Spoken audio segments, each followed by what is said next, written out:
Just a wee video to show the noise that the turbo trainer's making. It's making like a knocking noise, didn't make that before.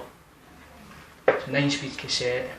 I've tightened up the quick release to no mega tight, but to the same tightness I would tighten up to my wheel basically. And here we go.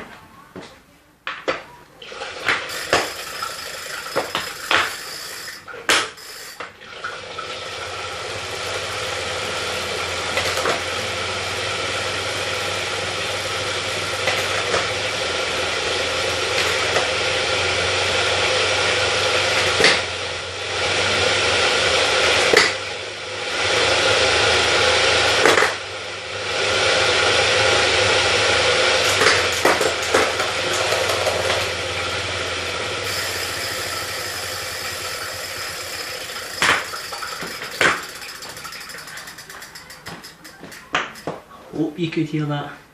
It's kind of like a, when I first got it, all you could hear was a chain and the liquid. Now you hear like a, it's like something's no positioned right, and it's, instead of being like in a straight line, it's kind of angled and you're getting like a whoom whoom whoom whoom whoom whoom noise. It's not a nice noise.